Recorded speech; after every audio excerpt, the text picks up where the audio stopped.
Hey guys, Queen Esther here. In this video, I'm going to show you how to make this vermicelli fried rice with some beef meat and some vegetable. It is super delicious, so if you are interested, stay tuned. But before we get started, please go ahead and give a like to this video. This helps support my channel and it also makes YouTube show this video to more people looking for this kind of content. Thank you all so much. If you're a return subscriber, thank you for your support. If you are new, please don't forget to subscribe to my channel and find me on Instagram at Queen Esther always. If you make this meal, please don't forget to tag me. I would love to reshare your posts. Be sure to watch this video all throughout because I have some very important steps you do not want to miss, and I will not be speaking so much today on this video, so make sure you pay attention, grab your pen, grab your pencil, and let's make this meal.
At this point, simply go ahead and add the rest of the blended vegetables that we used half for the meat earlier.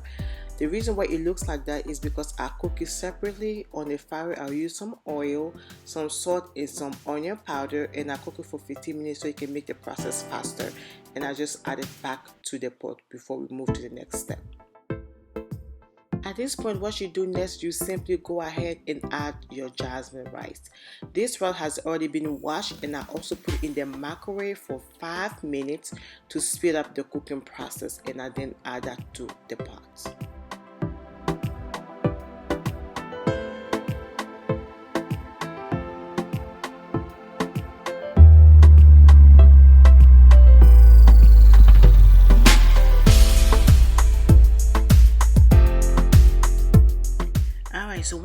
after cooking the rice, I'm adding some water on there and I will mix it very well.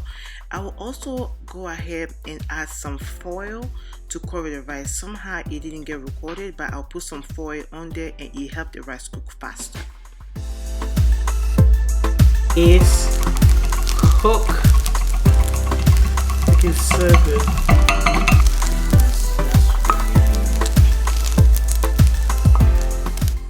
And just like that, our meal is ready. This fried rice was so delicious, and don't take my words for it, my kids were amazed. My son was like, "Mommy, this rice is amazing." My husband was so much loving it. He was like, "This is one of the best rice he actually eaten it," including myself. Usually when I'm done cooking, I can barely eat, but I was able to eat right after I cooked this meal. Please make this meal for your family. It is great for a party, it's great for visitors, it is great for your family. Just make this meal, okay? And tag me on social media at Queen Esther always on IG, and let me know you made this meal. Please don't forget to like this video, share this video. Please go ahead and tell other people about this channel and help me hit the next milestone. Until I come your way, be blessed. Until next time, au revoir, salut.